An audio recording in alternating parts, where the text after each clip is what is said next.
Okay, so I'm now going to show you how you're going to do the front fascia, we'll call that. So it fits nice and snugly onto our frame. Our frame's already in mitre joined there, mitre joints, and it's been carved out to accept our MDF, our medium density fibreboard front, or fascia. Okay, so in the same way that we used our template to mark the central portion here, we're going to use that down the bottom. So you're going to make sure you get yourself nice and central. We can use it to save a little bit of time. Okay, draw a line at an angle down there, making sure it doesn't move. So draw a line across there, down there. The line down the bottom should be the bottom of the MDF anyway. And you really want to press down nice and firmly there. If you want to get somebody else to help you and work in pairs, that would be a good idea. Same rules as last year. This is going to be removed. So this part is in effect our waist part. So we're going to mark the waist just with some diagonal lines, some hatched lines like so. Okay, then going to go over to our scroll saw. We're going to wear our goggles, apron, making sure nothing can get caught in the moving blade. Some of you may have used this last year, but not all. We have the on button and the off button. It's very important when we use this that firstly we keep any work very flat on the bed. It can do a variety of sizes. For example, it could do this, but you do need to go very, very, very slow if you're using a thicker, harder wood. It's much, much better on thinner materials. So we're going to keep it flat on the bed like so, whilst we work. This blade it's not going to turn, it's just going to go up and down.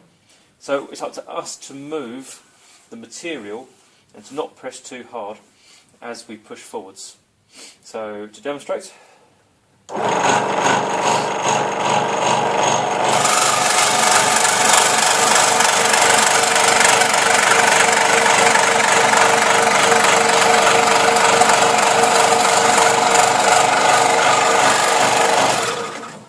As you go forwards, you may want to just blow off the waist there, and then you might find yourself come to a corner like so, where it's too difficult to turn the blade.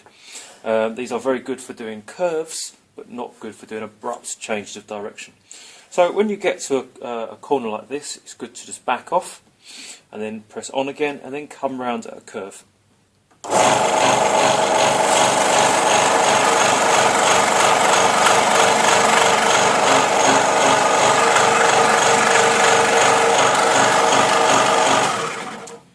Safety. Note that I've never put my finger in front of the blade to push.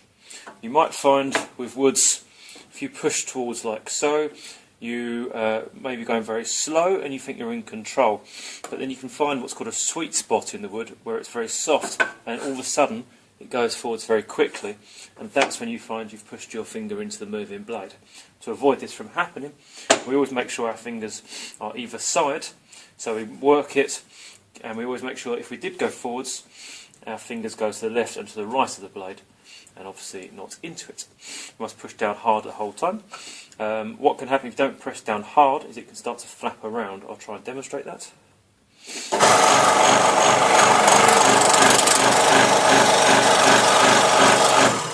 That can frighten people, it can be quite noisy. So again, if we just make sure we press down firmly, that won't happen. You get a cleaner cut, it'll go faster, and it won't make that noise.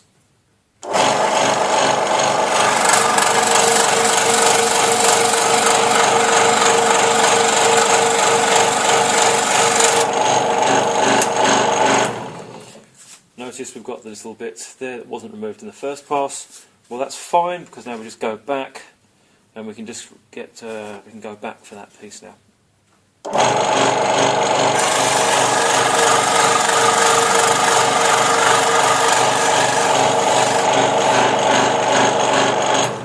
Okay, now the rule is, as always, when we're on the waist, we're going to cut on the waist side of the line. So as I'm cutting, I should still be able to see that line after I've removed that wood. That means that if I need to make sure it fits into here nice and tightly, I can always just show that file, for example, or increase this size and get it in nice and tight. I do not want to find I've removed too much material too quickly.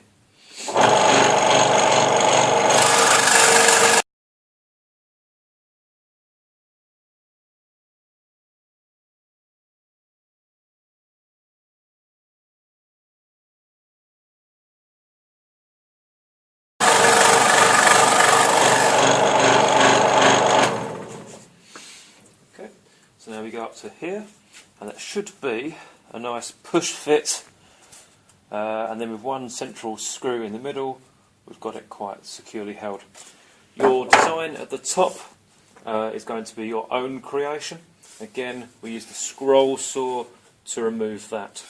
A tip on removing this is do not try and rush. Many people, when they're handwriting and realise they're going to run out of space at the end of a sentence, start to go fast before the space runs out. And that's a poor strategy, because we all know you might just slow down and make sure we do it nice and accurately. But the tendency is to rush. And the same thing is exactly true of the scroll saw. When you realise you're coming off of the line, people go faster, and then mistakes are made. So if you do find you're going off the line, what you do is you just stop, you back up a little bit, and you turn it a bit, and then you continue. So